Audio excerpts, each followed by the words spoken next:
And hello from Sydney. My name is Grant Case, and welcome back to the Proof of Concept podcast, the show where we're always trying to expose real life use cases from the field and discuss some of the hottest questions in the data science world today.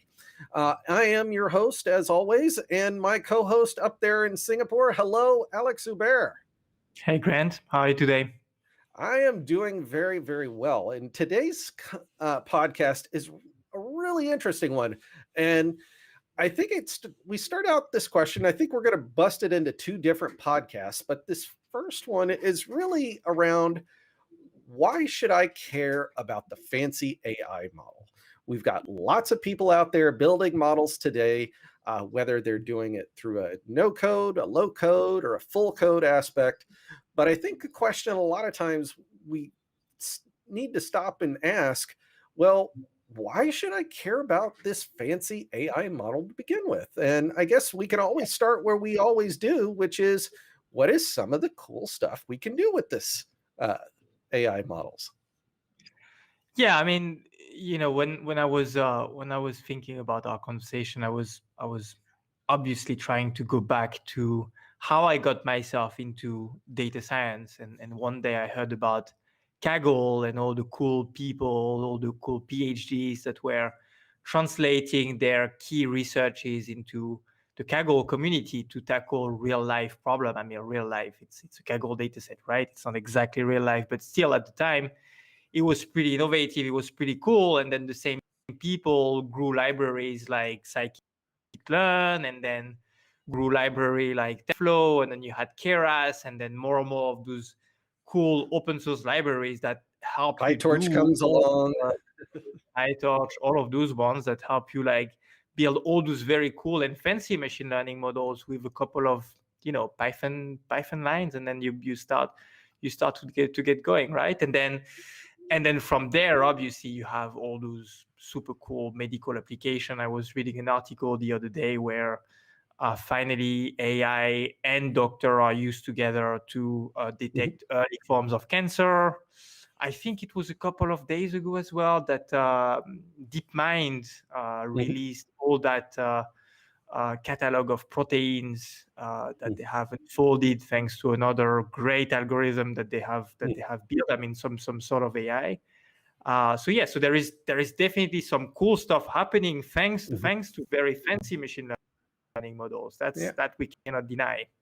I think that, to me, when I think about, so the concept of neural networks is really from the 1950s. So this is something that's been around for quite some time. Even if we talk about convolutional neural networks in the United States, it was a form of checks, basically checking signatures and handwriting that was in the early 90s. But it really hasn't been. And I kind of look at the difference in one of the biggest moments in the quote unquote fancy AI was the release of Google Translate with the neural network. So Geoffrey Hinton out of the University of Toronto, basically Google brought him in, and that entire team just rebuilt Google Translate from the ground up.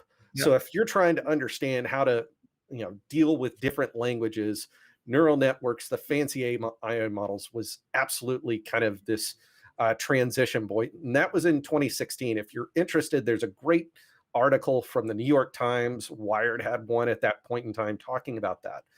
The one thing that caught my mind when I read that article for the first time was in the 10 years of Google Translate, they had made so much progress with just how better they have gotten in the translation.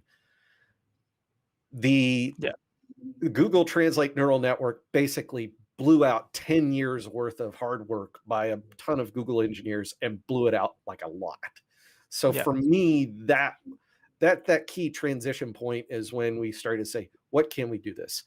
Sentiment analysis, textual understanding, all of this fun stuff that we are starting to take for granted. The whole idea of a chatbot and being able to type it's something that was, something that was crazy even seven years ago. and it's slowly taking his space, taking place within the world of the enterprise as well. Now, indeed, in chatbot, you start to see more and more fancy models that are driving those services. Google Translate, Google Images as well.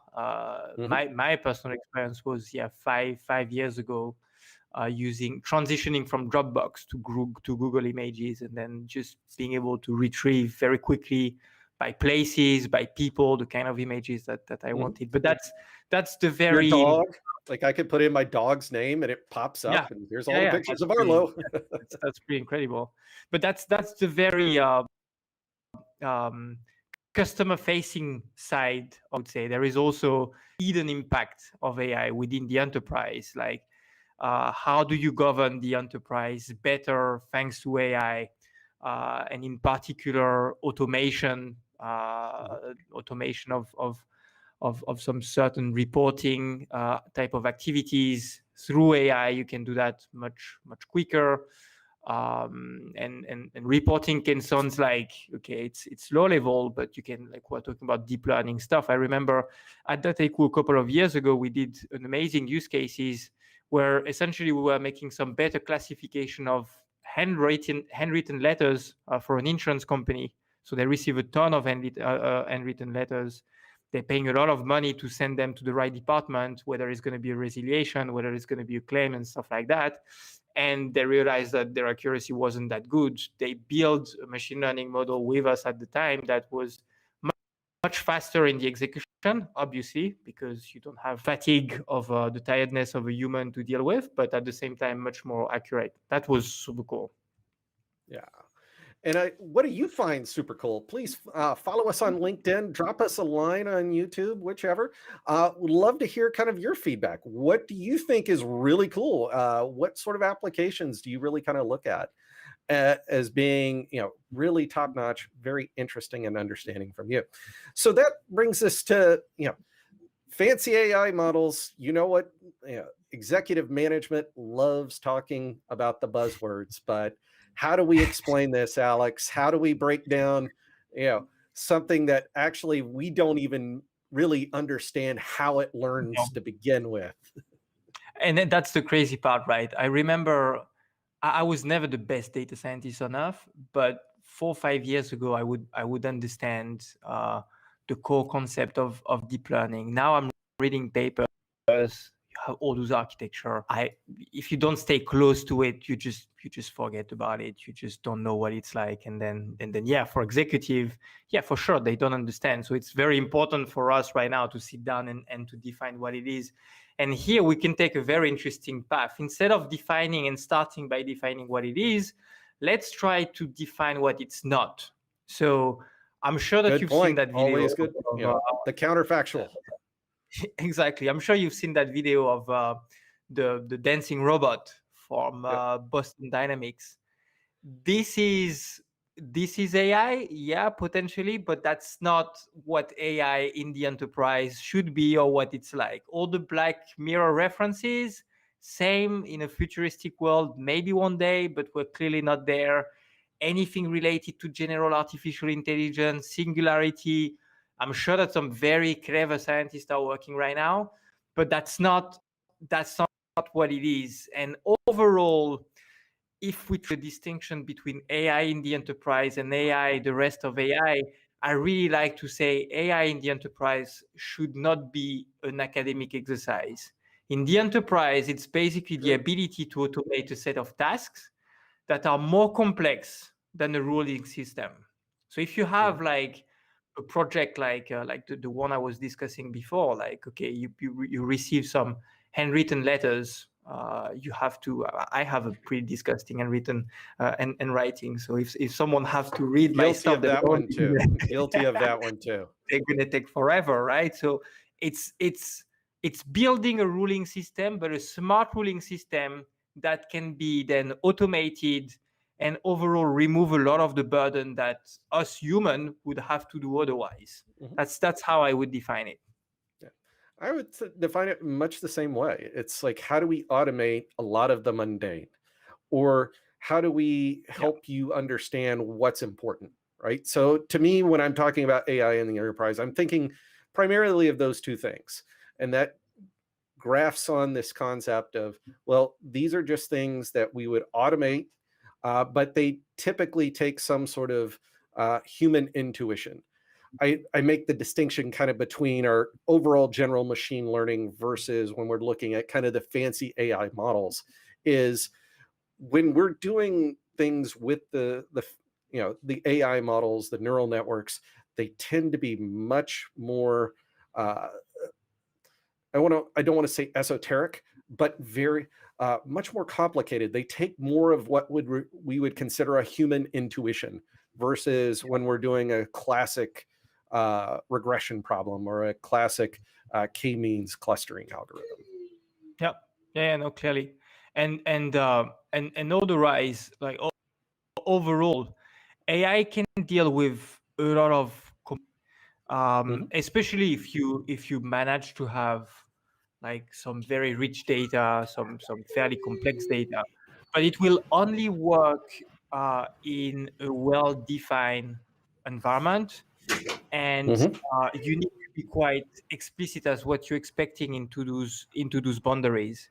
So essentially, what I'm trying to say here, it's very tempting to look at AI to solve some super complex use cases and super complex problems, but then stay in the realm of the academia once again. And in the enterprise, you really want to resist that temptation.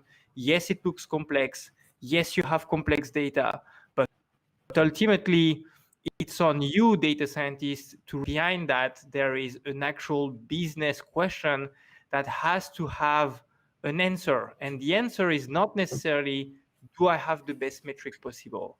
Did I use the fanciest machine learning technique? That is not the answer. The answer is, me, I'm from the business. Do I save my customer better now? That's the only way you should look at it. So that actually brings up a great point, and we would love to hear how do you explain AI to anybody in your organization? If you're interested, please drop us a line on LinkedIn, drop a comment on YouTube. I will also make a big plug here for Hillary Mason, who is one of what I would consider kind of the pioneers of data science. She had a great sit down basically explaining machine learning and AI to 5 different levels of people. That was on Wired. We'll put a link in the YouTube and LinkedIn so you can get to that. But that's a great way to kind of understand what's going on in this world. So, Alex, we typically do this compare and contrast. I want to take this a little bit differently. When we're talking about models, the alternative is really no models, right? So what compare and contrast what we might do with a really fancy neural network model or a convolutional neural network model or a GAN versus the alternative. So what's out there? Yeah, like ultimately, data science and AI made such a splash that it's tempting to think that there's no alternative. Like if I don't have the most amazing random forest or the craziest variation of gradient boosting trees, then I cannot give an answer to the business. We have just simply forgotten what we used, I don't know, 10, 15 years ago, which was a rule-based system. And I'm not saying we should go back to rule-based system, but the answer is probably in the middle. The good thing with rule-based system at the time is it was 100% focus on the business knowledge. The business would come to you and say, I catch someone that is displaying some fraudulent behavior because of this reason, that reason, and that reason. And then on the statistical side, you would probably use R, Python to just validate those assumptions. But ultimately, you would end up building in one of those analytics platform a flagging and ruling system that would do something similar. Obviously, machine learning models are much better at building rules that make sense, that ruling system, probably do it much quicker as well. So you should probably definitely look into AI and data science. But once again, you want to do it with the core foundation of looking at it from the business first and shifting the conversation from that super rigorous academic exercise to what's ultimately valuable to the business. Because if you don't do that, well, what do you see? Well, the typical stuff that I see is the law of diminishing returns, right? Like data scientists are fighting so hard for that extra point of AUC. It's super expensive This ain't to Kaggle, acquire. man. We're not trying Yeah, to. exactly. It's Kaggle. It becomes Kaggle. They fight super hard. It's super expensive in terms of times from a resources perspective. But let's face it, like how many times have you seen that point of AUC sticking in the real world? Right. Yeah. I have a great, so Claudia Perlich, she is basically the head data scientist for Two Sigma. I met her a couple of years ago at a conference where she was giving a talk. And prior to her work at Two Sigma, she was in ad tech. So how do we basically build models that rapidly can decide whether or not to have to answer the question, should we buy this ad when Grant checks on this website, right? Yeah. The performance you need is under 0.2 of a second. You have to make a decision. So they had about 10 million variables, and 800,000 of those, basically we decomposed into make it easier for the model itself. One of the audience members is like, well, why don't you use a neural network, or why don't you use a more complex model? Because she was saying, well, we're just using logistic regression. And her answer and response is like, you can't make it that fast. You can't score that fast. What's the business problem? What's exactly the business problem? Like, the business problem is I have to make a decision. Yeah, all the business constraint, the business context. And this is what I mean by really switching from, okay, I understand you have to do it rigorously. It's important. In data science, there is the word science. Normalize your data, all this kind of fun stuff, of course, but then do not ignore the real world. And as soon as you can incorporate the real world in what you build, then you realize that fanciness doesn't matter that much. And then you can focus on the real important things once again, which is business, customers, and avoiding like, okay, you have a model that works in theory, but then that can potentially create some problem like overfitting, and then the cousin of overfitting is potentially bias. And then it's even So, I mean, when we even talk about medical, right? So, they're in the medical industry. AI is super, super, super hot right now. But one of the issues that's had is the deployment of models into specific, are the ability of a model to generalize across different sites. And we're not talking the difference between Nigeria and the US, or Sudan and Singapore. We're talking about could be just a few, right across the street, or even in a different department. So So for me, it almost becomes these end up becoming the starting blocks. So I see a lot of good organizations. Can we get value out of the model? Absolutely. But could we turn those into a set of rules?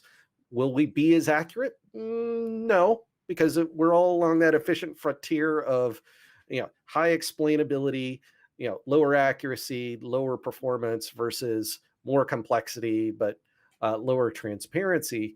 To me, this becomes kind of that nexus point of the potential. So why can't I have both? Why can't I have a model that helps me find something, but can be as transparent as possible? So, and that to me becomes, we'll hold off on our typical, spend money, make the customer experience better, because I want to hold that one off to our next session here, because I think it's going to fall in very, very nicely. But what I really want to do, Alex, is what is the predictions here?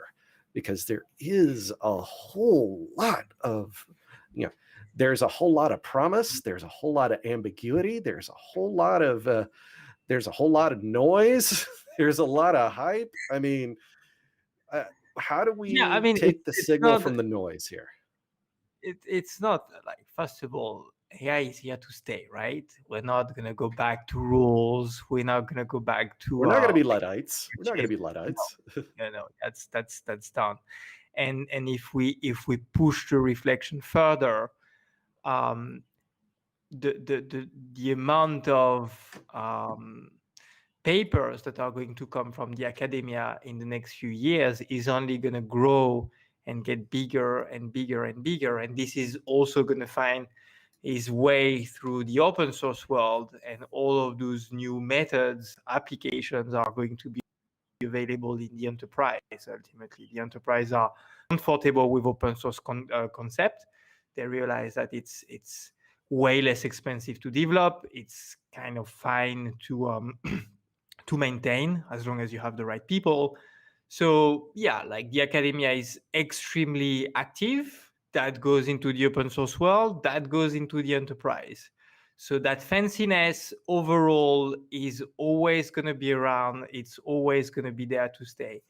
Now, what can tame the fanciness down is, and I hope at least that's the direction that people are going to go to, is AI is also going to be normalized over the years. What was fancy 5-6 years ago, now we consider that it's normal. And with the help of, once again, low-code platform, very easy to build some models, that remove the complexity and all the fanciness around it. And that helps you to focus once again on the business question, the business constraint, and forget about the method. The method can be handled by a software, it can be handled by a platform, it can be handled by a lot of different stuff. You can then refocus your time and your energy on the problem that you're trying to solve. So I think the fanciness is still going to be around. It's just going to be abstracted. You're not going to realize that, somewhere behind that click, there is something extremely fancy happening. Yeah. And I think that to me is that bifurcation of, there are going to be people going down that route, living in that complexity. But for the most part, I don't need to know how to build a car in order to drive it. Exactly. When we're talking about this AI, I need to understand the concepts. I need to understand the potential impact, but do I need to necessarily understand the complexity underneath? I'll give you a great story. So around 2014, I was working with a satellite radio company who, at that point in time, Spotify had bought one of their vendors that they were getting recommendations from. So every time you played their song, they were coming up with 3 new songs behind it. But you had rule sets, etc., because you got ASCAP and a couple of other different. You can't play the same artist more than 3 times in the same hour. You can't play 2 songs off the same record, right? So for them, they lost this. So we came in as a vendor, and we were basically, okay, this is how we have to build all of this together. We're going to bring all of this data in. This is, pretty cutting edge stuff. And I can remember when I started at Data IQ 3 years later. So this is 2017, 2018, or maybe it was just before I started. I went to a data science camp final presentations where a bunch of the students had taken, everybody's Spotify's playlists and built their own recommendations engine out of it. And I'm like, wow, okay, we were talking about $4 million deal at that point. Now you got a couple of, folks with $400 in credits from AWS now doing it.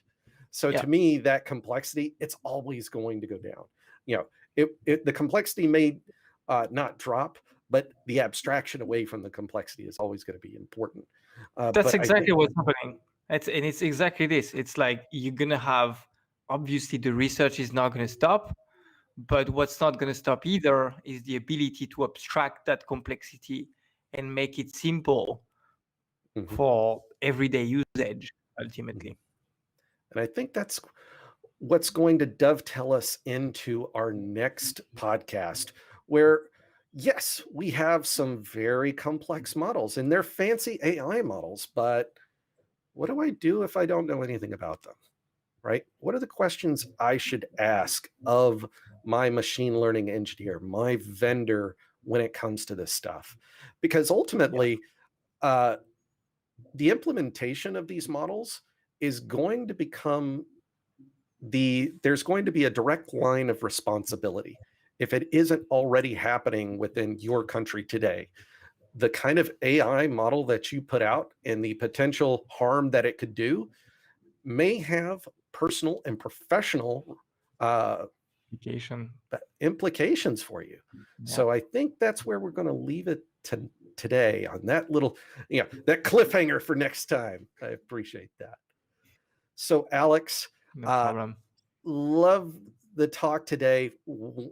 I'm very, very interested to hear feedback from the audience on this. Follow us on YouTube, follow us on LinkedIn. Tell us your comments. What are your predictions when it comes to, this big fancy AI model? What is it going to be in the enterprise? Do you think it's here to stay? Obviously, Alex and I do. We wouldn't be here if we didn't. But we're always looking for counterfactuals. So for that, Alex, Hubert, thank you so much on this one. This is a great podcast. I'm very much looking forward to this next one.